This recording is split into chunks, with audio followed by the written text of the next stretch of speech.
MBBS doctor ছাড়া আর কেউ doctor পদবি ব্যবহার করতে পারবেন না। তাহলে বিএসসি ছাড়া কিভাবে ডিপ্লোমার ভাইরা ইঞ্জিনিয়ার পদবি ব্যবহার করবেন? ছাগল দিয়ে হাল চাষ, টিপ্পা দিয়ে হাল চাষ, মুরগি দিয়ে হাল চাষ। বিভিন্ন চাকরির পরীক্ষায় যারা ভাইবা বোর্ডে থাকেন তারা জানেন, স্পষ্টভাবে জানেন যে আমাদের ডিপ্লোমাধারী যেই ভাইরা সাব অ্যাসিস্ট্যান্ট ইঞ্জিনিয়ার পদে আসেন তাদের অনেকেই ডুয়েটে অ্যাডমিশনের চেষ্টা করেন। যদি তারা সুবিধা বঞ্চিত হয়ে থাকেন তাদের যদি চাকরির সত্যি প্রয়োজন হয়ে থাকে তারা কেন বিএসসির দিকে যান? ডিপ্লোমার ভাইরা বিএসসি করেন, ডিপ্লোমার ভাইরা পিএইচডি করেন, আমাদের আপত্তি নাই, কিন্তু এই কন্ট্রাডিকশন কেন? তারা কেন সুবিধা বঞ্চিত দাবি করে আবার এদিকে চাকরির পরীক্ষা উত্তীর্ণ হচ্ছেন, আবার বিএসসিতেও যাচ্ছেন? দ্বিতীয় আর তৃতীয় যেই দফার কথা বলা হয়েছে, এই দুই দফা খুব স্পষ্ট। 13 সালে গত স্বৈরাচার সরকারের রেজিমের সময় যে অন্যায্যভাবে যেই সমস্ত অধিকার আমাদের প্রকৌশলী বিএসসি প্রকৌশলীদের কাছ থেকে হরণ করা হয়েছে, আমরা স্পষ্ট সেই সমস্ত অধিকার ফেরত চাই।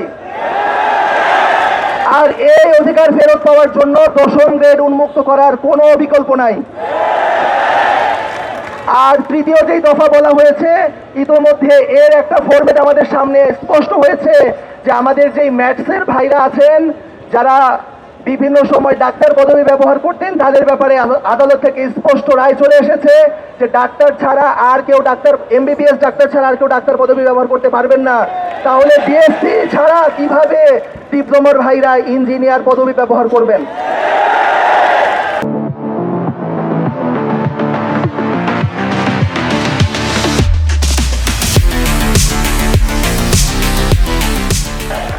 পরিশেষে আমি বলতে চাই, ডিপ্লোমার ভাইদের সাথে আমাদের কোনো দ্বন্দ্ব নাই, তারা আমাদের ভাই, তারা এই দেশের নাগরিক, কিন্তু এখানে যোগ্যতার ভিত্তিতে আমি আবারও বলছি, যোগ্যতার ভিত্তিতে প্রতিযোগিতায় উত্তীর্ণ হয়ে আসতে হবে।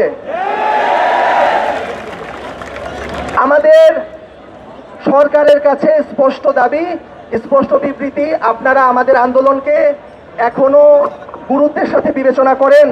আমাদের ছেলেরা, তারা পড়ুয়া, তারা পড়ার টেবিলে ছিল, তারা ক্লাস করছিল, পরীক্ষা দিচ্ছিল, তারা সেখান থেকে আপনাদের সুদৃষ্টি পাওয়ার আশায় আসছে।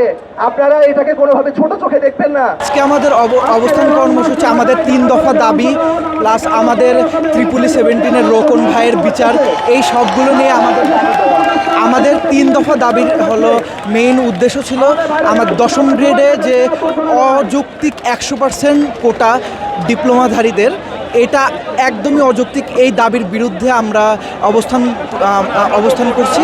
আর সাথে এই ডিপ্লোমা 100% কোটা 10ম গ্রেড থেকে যে 9ম গ্রেডের প্রমোশন হচ্ছে, এটা অনেক হারে বাড়ছে। তো সাধারণ বিএসসি ইঞ্জিনিয়ার অনেক উত্তাল হয়ে রয়েছে আর কি। এটা তার মানার মতো না। 10ম গ্রেড থেকে 9ম গ্রেড প্রমোশন প্লাস টেকনিশিয়ান হয়ে তাদের ইঞ্জিনিয়ার ডিগ্রি লাভ, এটা আসলে একদমই অযৌক্তিক।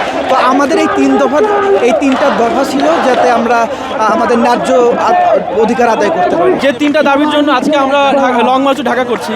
প্রথম দাবি হচ্ছে ইঞ্জিনিয়ারিং 9ম গ্রেড ও সহকারী প্রকৌশলী বা সমমান পদে প্রবেশের জন্য সবাইকে নিয়োগ পরীক্ষা দিয়ে উত্তীর্ণ হতে হবে এবং ন্যূনতম বিএসসি ডিগ্রিধারী হতে হবে। কোটার মাধ্যমে কোনো পদোন্নতি নয়, এমনকি অন্য নামে সমান পদ তৈরি করাকেও বর্জন করতে হবে। দ্বিতীয়ত, 10ম গ্রেড বা টেকনিক্যাল বা উপসহকারী প্রকৌশল বা সমান পদের ডিপ্লোমাদের জন্য বরাদ্দকৃত 100% কোটা বাতিল করতে হবে।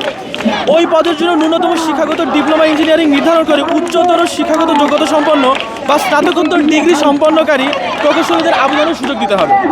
বিএসসি ইঞ্জিনিয়ার, আর 3 নম্বর যে দাবি সেটা হচ্ছে বিএসসি ইঞ্জিনিয়ারিং ডিগ্রি ব্যতীত কেউ নামের পাশে ইঞ্জিনিয়ারিং পদবি ব্যবহার করলে তার বিরুদ্ধে কঠোর আইনানুগ ব্যবস্থা নিতে হবে। 10ম গ্রেডে যে বিএসসি ইঞ্জিনিয়ারদের সাথে বিগত বেশ কয়েক বছর ধরে অন্যায়ভাবে বৈষম্য চলে আসছে তার বিরুদ্ধে, এবং আমাদের অগ্রজ রোকন ভাই আছেন, তিনি কর্মস্থলে যে সন্ত্রাসী কার্যক্রমের শিকার হয়েছেন, আমরা তার প্রতিবাদে আজকে এখানে এসেছি। যারা বাংলাদেশের জনগণের ট্যাক্সের টাকায় পড়ালেখা করে বাংলাদেশে সেবা করতে চান, সেবার সুযোগ পেতে চান, তারাও আজকে আমাদের এখানে সংযুক্ত হয়েছেন, আমাদের সাথে সংহতি প্রকাশ